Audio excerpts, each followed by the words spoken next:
welcome to Cabinet meeting of Thursday, 22nd of February 2024. First item on the agenda, apologies. We have an apology from Councillor Pragnell. Thank you very much. Moving on to the second item, declarations of interest. Any declarations? No. So if we can move on to the third item, which is debt management for council tax, non-domestic rates, sundry debt income and housing benefit overpayments and empty property relief of non-domestic rates. Big breath to say all that. And this is going to be taken by Alison Ballingall. Thank you, Alison. Thank you. This report seeks Cabinet approval for a write-off of irrecoverable sums related to council tax, non-domestic rates, sundry debt income and housing benefit overpayments. This is a standard report which is prepared at least annually for Cabinet. We have planned for this, and in all cases of write-off, these sums can be met from existing bad debt provision. There is no net impact on the overall revenue accounts or the budget process, as these sums have already been provided for. Cabinet should be assured that every effort is made to recover these sums, and the decision to seek write-off is not taken lightly or without due cause. In addition, should any future avenue become available by which to recover these monies, today's decision does not prevent any such opportunities being pursued.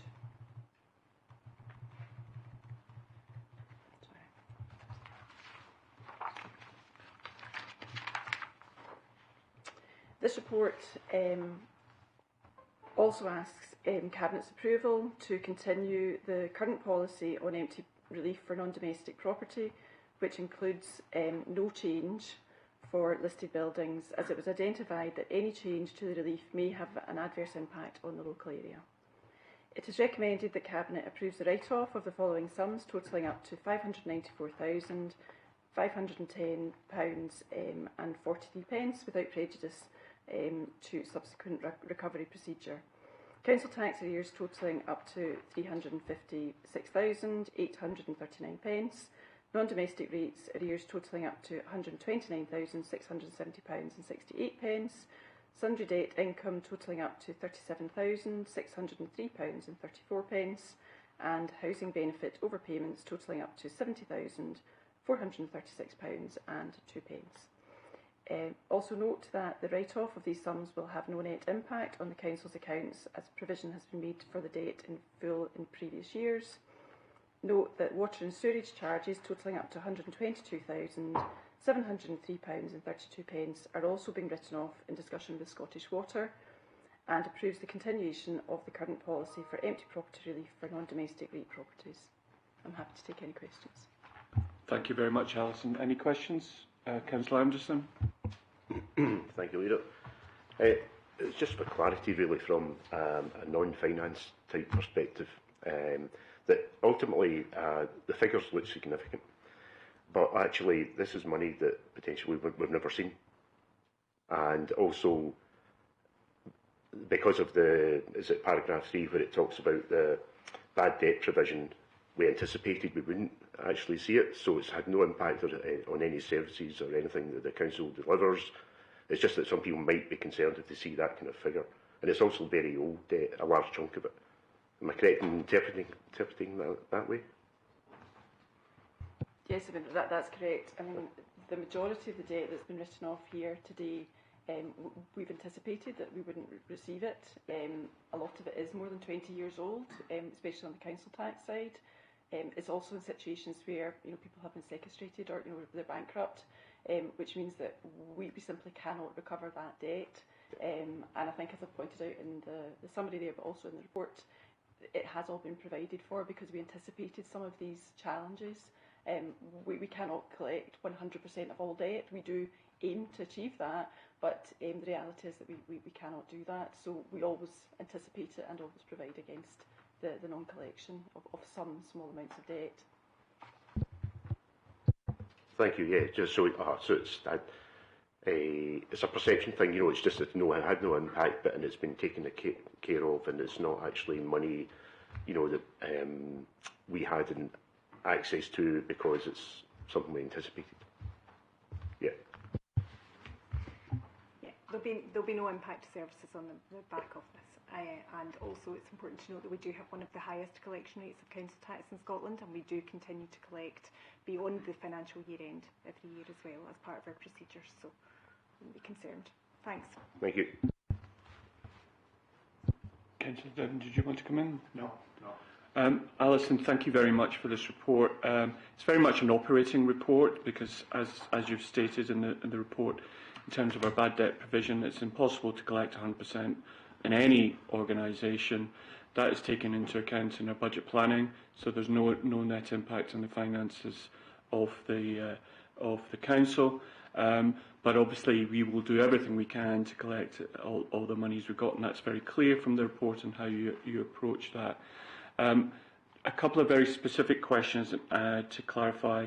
One was on the Scottish Water debt. My understanding is that is a service that we provide for Scottish Water in terms of collecting that. But if there is any debt issues there, again, the council is not impacted by that. Could you confirm that? Yes, that's correct. Scottish Water, we collect on behalf of Scottish Water, and any debt that cannot be collected, we work with Scottish Water, and that's a flow-through straight to Scottish Water. Thank you very much. And secondly, I believe that there was a systems upgrade a couple of years ago. So in terms of the operational impact of physically writing off some of this debt, there's a bit of a catch-up within the numbers this year. Yes, that's correct. So some of the debt for council tax, for the sequestrated debt, and some of the smaller balances, they had not been written off in the past couple of years, and that's another reason why it's maybe slightly higher this year than it was last year for council tax. Perfect. And finally, I note that our write-off limit is £20, but given all the effort that you spend and time and energy spent on collecting that, that may not be cost effective. So are you looking at reappraising that limit? Yes, that's something that we're going to look at beyond this meeting today, because there are variances, I think, across the council in terms of what happens in other parts of the organisation. And you're right, that it's trying to work out what the right level is, and that's something we're going to review, and we'll bring that back to Cabinet in the future. Thank you very much, Alison. So if there's no other questions, can Cabinet agree the recommendations in the report? Are we agreed? Agreed. Thank you very much, Alison. Much appreciated. So moving on to the next item on the agenda, which is item number 4, write-off of irrecoverable former tenant rents and court expenses. And Phil will be taking this report. Thank you, Phil.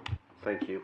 This report is very similar to the report that Alison has just presented, but in relation to housing debt, and that is both debts that were previously owned by council tenants and also people that have incurred debts as a result of being in homes accommodation.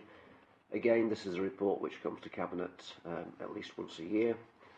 It is seeking the approval of the write-off of a sum of just over £113,000, which relates to £55,000 in relation to the housing revenue account and £57,000 against the non-housing revenue account. The situations in which we seek a write-off are where debts have been in place for over 2 years and the debt recovery process has been exhausted, where there are small balances of under £75, where it's not felt to be economically viable to pursue them, where the debtor is deceased and has left no estate, or where the debtor is in care of a nursing home and there's no likelihood of the debt being settled. Just because the debt is written off doesn't mean that we can't pursue the debt at a later date if circumstances change and it becomes possible for us to pursue that debt. So on that basis, I would recommend the report to Cabinet, and I'm happy to take any questions. Thank you very much, Phil. Councillor Devlin.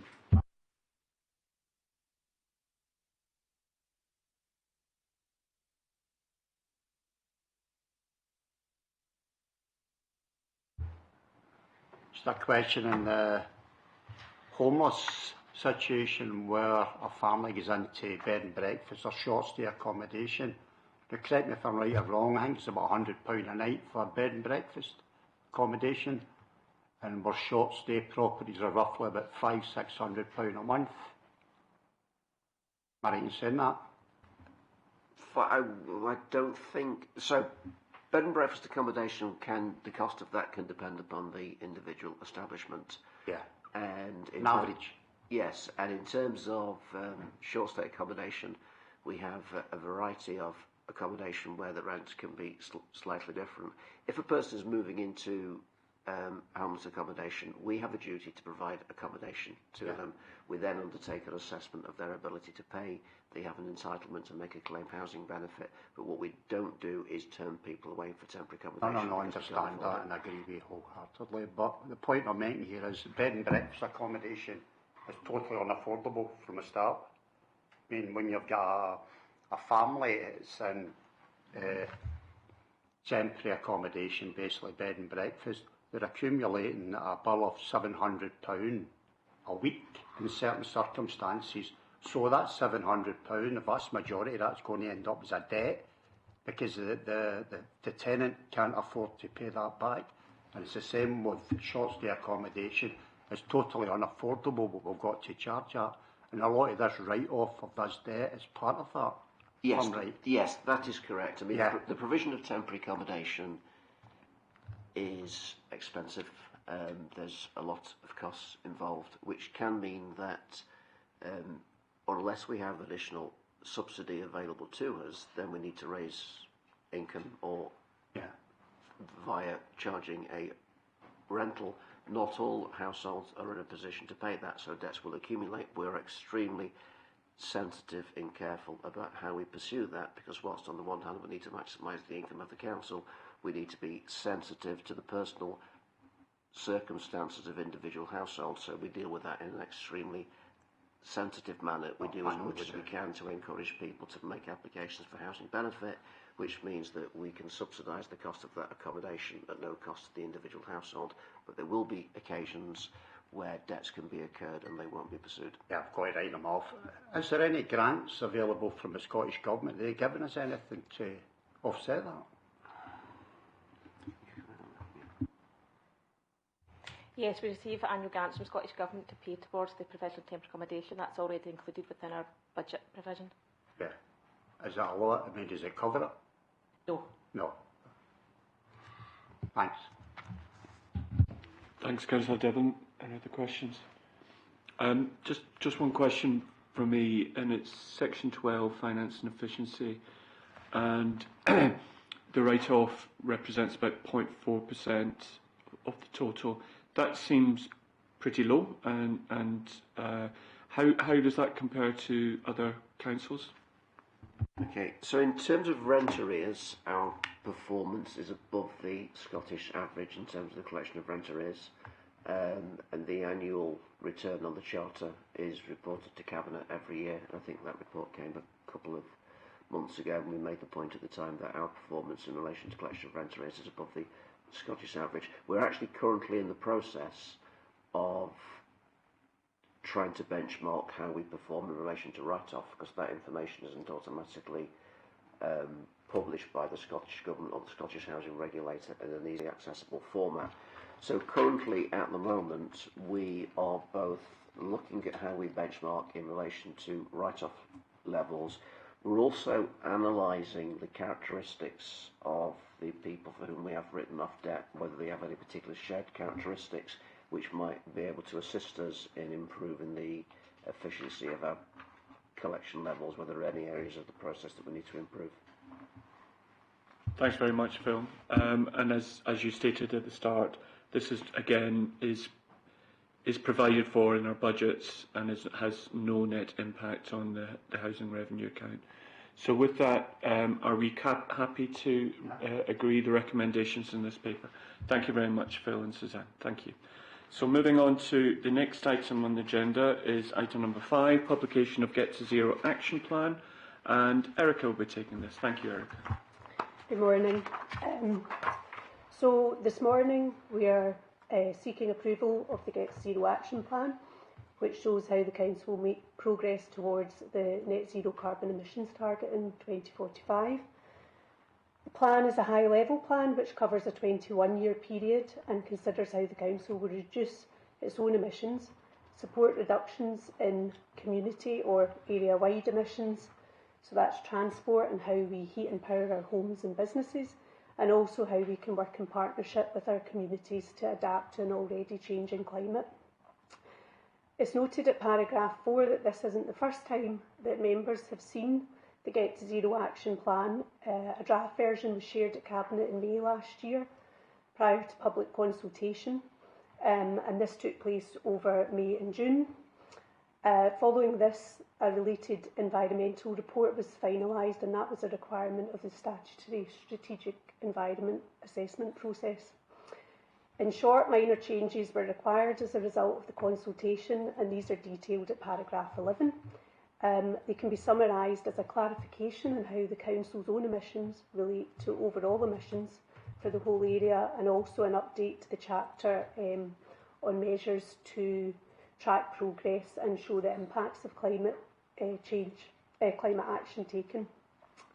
The main points in the report are: delivery of the action plan is dependent on available funding, as significant investment is required. The cost of delivery is a major challenge to the Council at a time of budget constraint. However, the longer we delay action, the tougher it will be to meet targets. Key areas of focus in the plan are the Council's own estate, improving energy or thermal efficiency of buildings and transitioning from gas boilers, transitioning the Council's fleet to electric vehicles, meeting current and future standards for energy efficiency and moves to zero carbon heating in our housing stock, and supporting the national route map as it develops to reduce car kilometres by 20% by 2030. The plan provides an overview of how actions will progress over the period to 2045 and how these will be sequenced, and some of these are underway. We've seen the continued investment in low carbon LED street lighting. We've been training staff on how climate change will impact their services and what actions can be taken, what opportunities there are for carbon emissions reduction. We've had various tree planting schemes and some successful nature restoration schemes also underway, and various feasibility studies for reducing carbon emissions from our buildings have been undertaken. Many of the initial actions we're aiming to deliver are about gathering better data to inform decision making, preparing plans for investment and attracting investment, and also forming the necessary partnerships with our communities and key stakeholders. It's noted at paragraph 13 that the indicative costs to implement the plan are estimated at 370 million capital in the 21-year period up to 2045, and that's a figure that was reported last May. But it's very important to highlight that this is an estimate and should be treated as such. There is ongoing global market uncertainty, low carbon, zero carbon technologies are evolving all the time, and many more detailed feasibility studies would be required to provide a more accurate cost estimate. But we've chosen to show the potential scale of investment and transformation that will be required. It's also worthwhile to note that costs to deliver this, while substantial, may well be significantly less than the cost of climate impacts. With this in mind, and while still acknowledging the financial and other challenges faced, the delivery of the Get to Zero action plan offers an opportunity for improved built and transport infrastructure, better air quality, enhanced biodiversity and green spaces, and ultimately healthier communities. And as such, I would like to recommend Cabinet to approve the Get to Zero action plan. Thank you. Thank you very much, Erica. Any questions from Cabinet? Councillor Anderson. Well, firstly, just to thank you for delivering actually quite a significant piece of work. And I know you said it was high level, but there's still quite a lot in there. But I think you highlighted yourself something that I'd already noted as well, was the cost of delivery, and you talked to that. And you know, that figure obviously is an estimate. Sorry? Eye-watering. Sorry? Eye-watering. Oh, right. Exactly. Absolutely. £370 million capital over 21 years. But the key thing about it, potentially how we can attract investment from wherever. Obviously, there's what we can do locally, but nationally there has to be significant participation to help us and other councils to actually to do this. And at least though we have our plan as to what we can do. One area I think that concerns me in the report as well, we talked about an issue that we have, I think, is the private properties and how they we can take care of our own housing and new builds or whatever, but all the people, we have a high proportion than I think than other councils where people own their own properties, and actually I don't believe so far the encouragement or programmes that are there to get them to insulate their homes or put in then get rid of the gas boilers and what's it they call them, the new heat pumps. So that concerns me in particular, and how we can actually, I don't believe there's much we can do locally to encourage private properties to take care of their issues locally. Yes, and I think that's very much coming on to the next Cabinet report around the local heat and energy efficiency strategy, which covers the private homeowners in terms of their moves towards energy efficiency and low carbon heating systems. But yes, I would agree that we are quite limited currently in what we can support in that area. Okay, so if there's no other questions, thank you, Erica. I know this report has been a long time in the planning, so we really welcome and thank the officers for the work they've taken in developing the plan at this stage. It's a very comprehensive view of the landscape and types of actions that we need to consider. You've highlighted the eye-watering sums required to fully deliver this, and obviously we need to be careful how we best use our funds to deliver on our zero carbon objectives. Together with that, the landscape is, again, as you've highlighted, is changing very rapidly. Financing remains very uncertain, and we are hopeful that that will change. So I think it is appropriate, as you've said in the report, that we do have a regular review as to how things are moving over time, because although it's a 21-year sort of landscape, it's going to change very rapidly, I think, over the next number of years. So it's completely appropriate that we keep this up to date and review where we are. The other thing I would like to add is some of the comments you've made already. We have actually already made a lot of good progress on our own emissions over the last number of years. But again, as this report highlights, it's going to be harder and harder to deliver the remaining emission reduction targets that we've got, but we have made serious progress on this, and you've outlined the types of initiatives that we're working on now, which have been very effective. So thank you very much for the report and the work that you've done on this. So if there's no other comments, so we can go to the recommendations on this report. Are we happy to agree with the recommendation? Thank you very much, Erica. So moving on to the sixth item on the agenda, which is the draft, item number 6, draft local heat and energy efficiency strategy. And is this Erica again? Thank you, Erica. Approval to carry out a public consultation on a draft local heat and energy efficiency strategy, and this has been prepared over recent months. Paragraph 3 notes that the preparation of a local heat and energy efficiency strategy is a statutory requirement on all local authorities in Scotland, and the requirement extends to production of an accompanying delivery plan every 5 years. Local heat and energy efficiency strategies, it's a bit of a mouthful, so LHES is what we've been calling them. They are long-term plans to improve energy efficiency and transition away from burning fossil fuels for heating. So in effect, it's a plan for removal of gas boilers. The successful implementation of the LHES is very much a key component of the wider Get to Zero action plan, which we've just covered, and it will directly contribute to fulfilling the Council's climate change duties. Some key points to note are the LHES addresses all buildings in East Renfrewshire, not just council buildings and housing stock, but it also includes private homes, as we discussed, and businesses, other non-domestic buildings, public sector, private sector, voluntary sector, so all building stock. This will be the Council's first LHES, and a full draft is provided at the appendix to this report. It's a detailed and technical document which has been informed by a comprehensive review of all built stock within East Renfrewshire, with a view to identifying priorities to deliver on 4 main outcomes. These are shown at paragraph 10 and are: homes and buildings are as energy efficient as possible.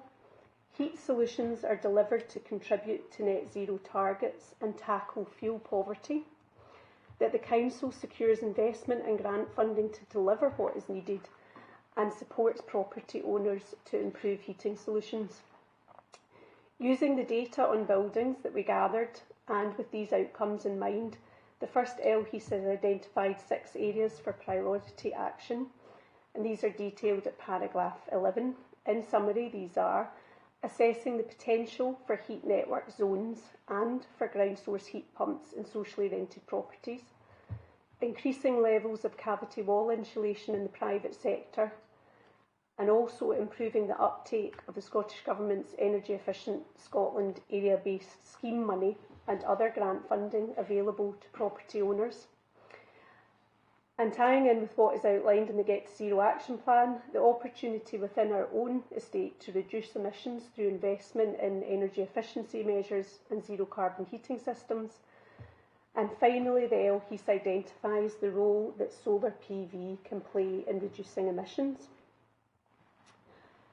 At paragraph 12, the report highlights the scale of the challenge,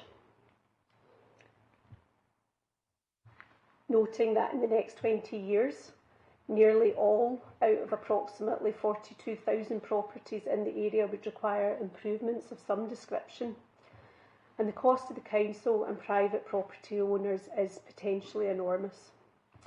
The report also notes at paragraph 13 that there are significant logistical challenges in terms of delivery, with current shortages in both skills and supply chain capacity.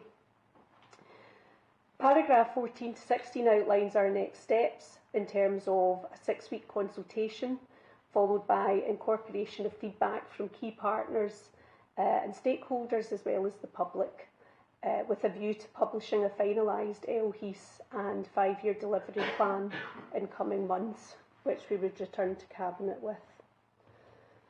Paragraph 18 again highlights the challenge, in particular in terms of potential future costs to the Council as plans develop to remove gas boilers from our own buildings and make them more energy efficient.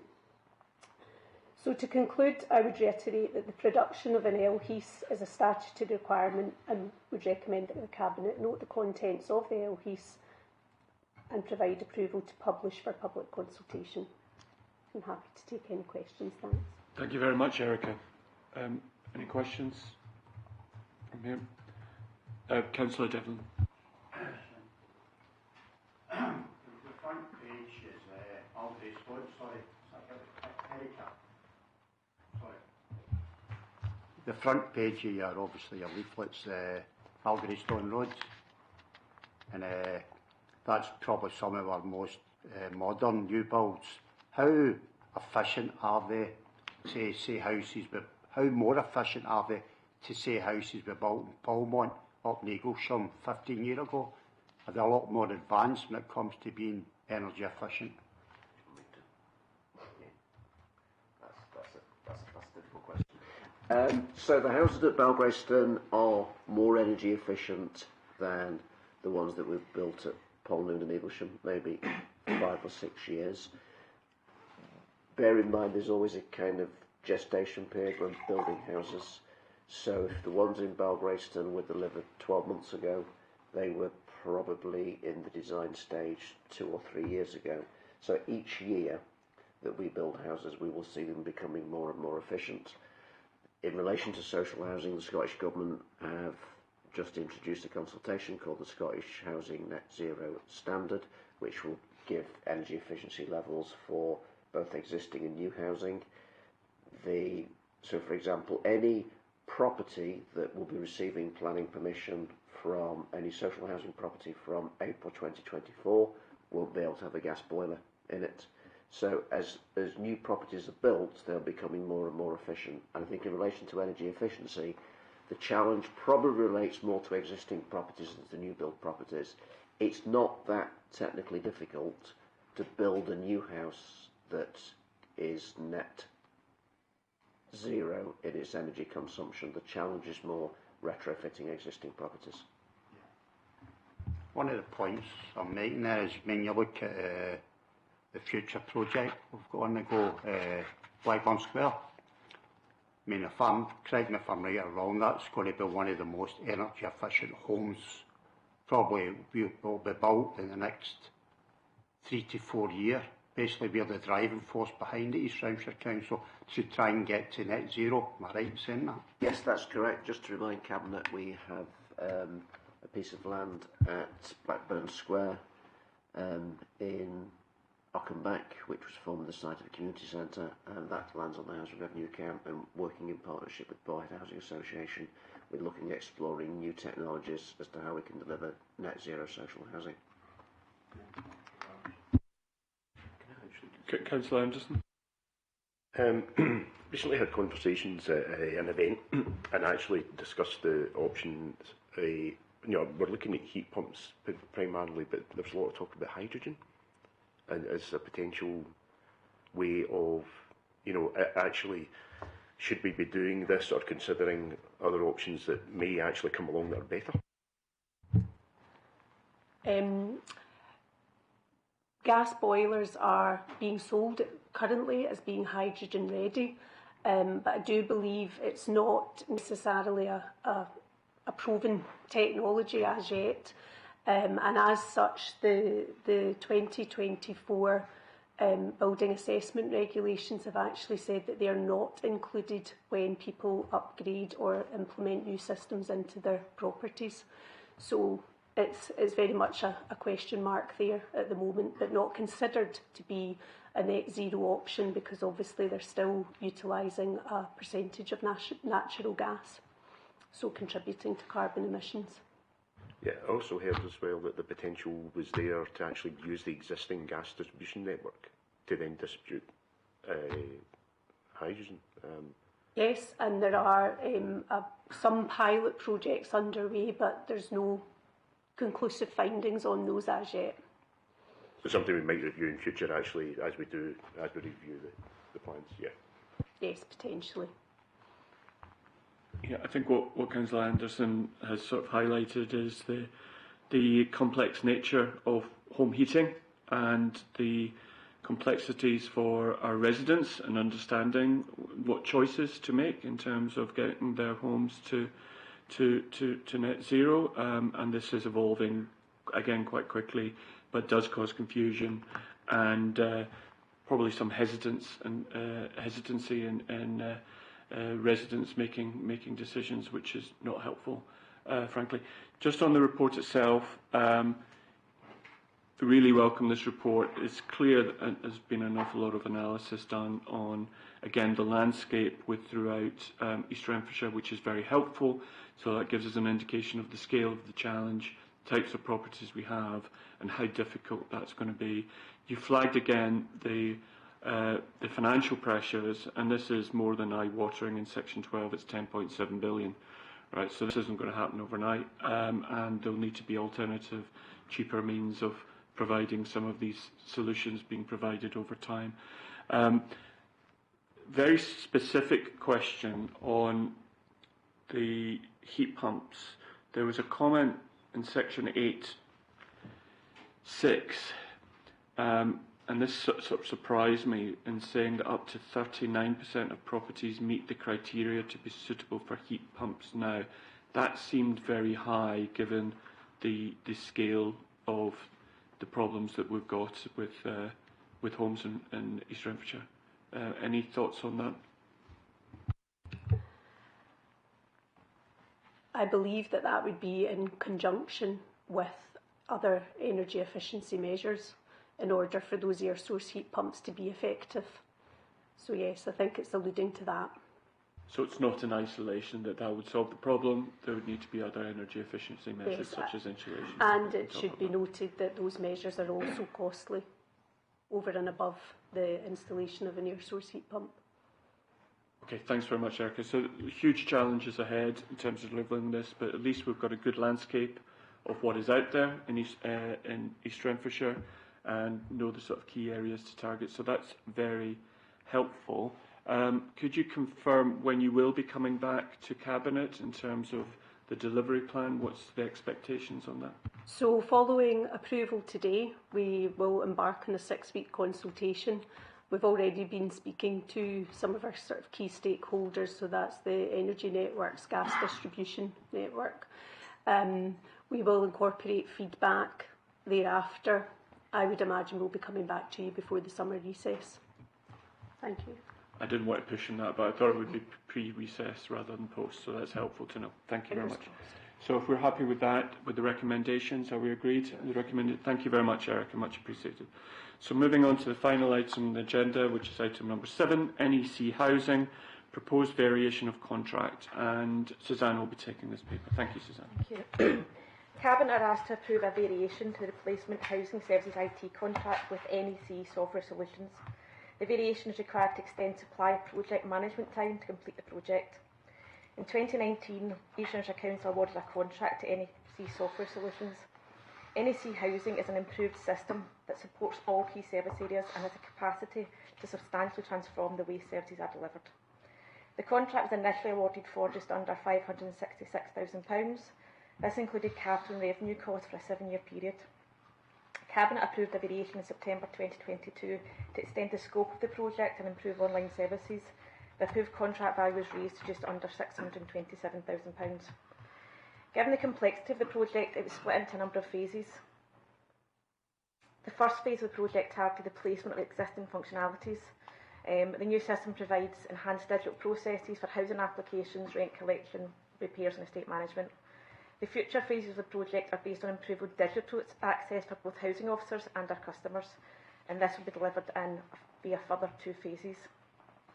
Phase 2 will deliver the use of handheld devices, which permit officers the ability to access housing system in people's homes and reduce the time officers require to come back to the office.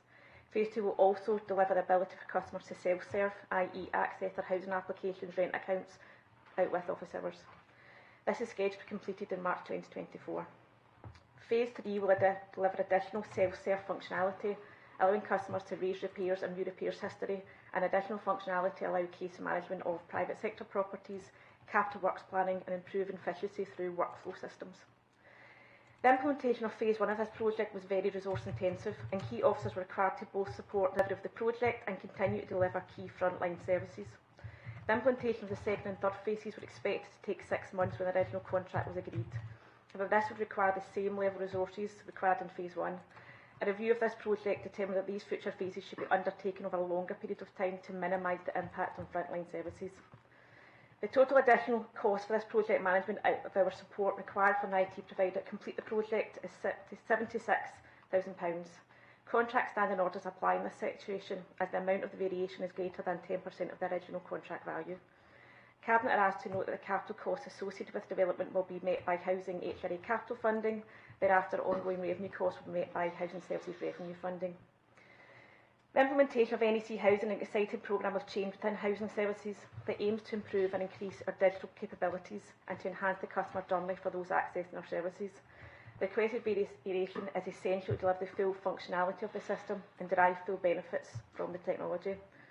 It is recommended that Cabinet, in accordance with Contract Standing Order 14, approve immediate variation to be applied to the existing IT contract with NEC and delegate to the Chief Officer, Legal and Procurement and the Chief Procurement Officer authority to submit the necessary notice for publication in the UK e-notification under Regulation 72(3) of the Public Contracts Scotland Act.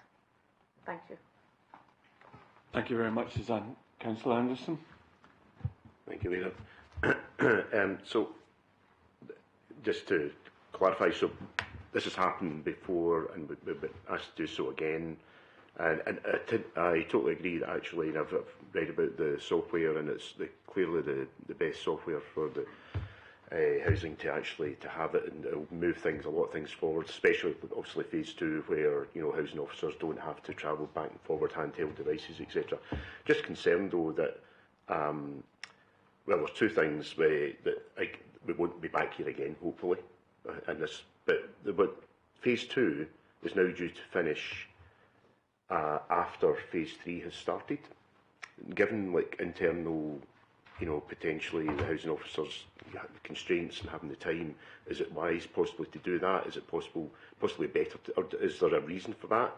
Or does it make sense to actually finish phase 2 first, make sure it's done, and then move on to phase 3? There's a mix of officers involved. There's some back office officers, and then there's frontline requirements. So the back officers can continue to work on phase 3, but the reason why I would extend in phase 3 further is to allow the frontline officers to come in at the end, if that makes sense, and bring in their experience. So there's different types of officers who work in this project. The demand that this is placing, and why I would expand it, is the demand on frontline officers who are required further down in the project to do various amounts of testing to make sure what we deliver actually meets our needs.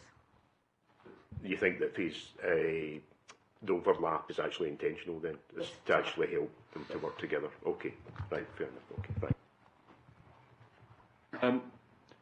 I'm not sure this Councillor Anderson's question about the contract variation was answered. So this is the second contract variation in 2 years. So I suppose the question is, why has that happened? What's that indicative of? The contract variations were for two very different things. The contract variation in September 22, where we purchased additional technology. When we first procured this contract, there wasn't, for example, the provider couldn't provide online services for rent services, they only provided it for our allocations. So as we went through the project, and once they were able to provide that, we came in September 22 to get permission to get the funds to purchase additional technology. But it's still within the project time. This variation is after a long review over our phase 1, and a review that in order to deliver this properly and not impact frontline services, we need to stretch out the length of the project, and because of that we require additional project management support from our supplier. Okay, thank you very much for that. If there's no other questions, are we happy to agree the recommendations in this report? Agreed. Okay, thank you very much, and that's the end of this Cabinet meeting. Thank you very much.